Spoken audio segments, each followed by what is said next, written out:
గురువేగనా భువనం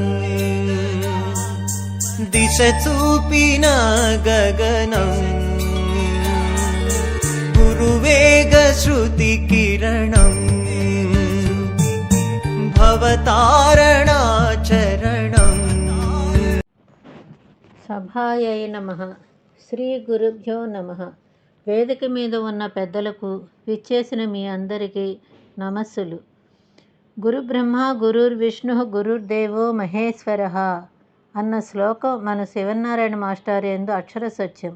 త్రిమూర్తి స్వరూపమైన మన మాస్టారు మంచితనం, మానవత్వం, సేవా దృక్పథం మూర్తిభవించిన మహనీయులు. మన మాస్టారు నాకు ఒక గురువుగా మాత్రమే కాదు, తండ్రి లాంటి వారు.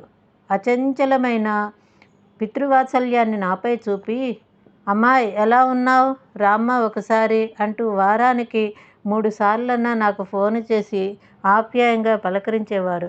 నేను ఇంటికి వెళ్ళగానే భార్యతో, ఉసే అమ్మాయి వచ్చిందే అనేవారు. ఆవిడ నేను అమ్మ అని పిలిచేదాన్ని.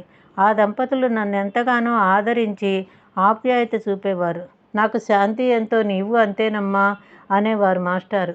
ప్రతి ఏటా గురు పూజోత్సవానికి మాస్టారు వద్దకు తప్పకుండా నేను వెళ్ళి ఆయనకు నమస్కరించి ఆయన ఆశీస్సులు అందుకునేదాన్ని. ప్రతి పురుషుని విజయం వెనుక ఒక స్త్రీమూర్తి ఉంటుందంటారు. అలా మన మాస్టారు ప్రతి అడుగులోనూ అమ్మ ఆదిలక్ష్మి గారి పాత్ర ఎంతో ఉంది. ఆయన తను నమ్మిన సిద్ధాంతం కోసం, సమాజ శ్రేయస్సు కోసం నిరంతరం పాటుపడిన మహనీయులు, ధన్యజీవి మన మాస్టారు. పవిత్రమైన ఉపాధ్యాయ వృత్తికే వన్నె తెచ్చిన గురువర్యులు మన మాస్టారు.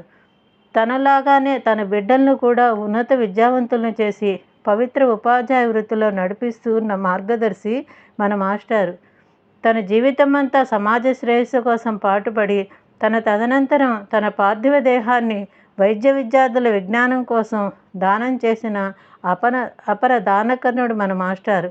అటువంటి మన మాస్టార్కి మనం ఏమిచ్చి రుణం తీర్చుకోగలం?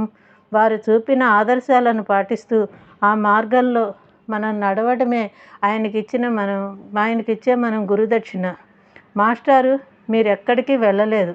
మాస్టారు మనతోనే ఉన్నారు, ఎప్పుడూ మన మదిలోనే ఉంటారు. మాస్టారు కుటుంబానికి, వారి కుటుంబ సభ్యులకు నా ప్రగాఢ సానుభూతిని తెలియజేస్తున్నాను.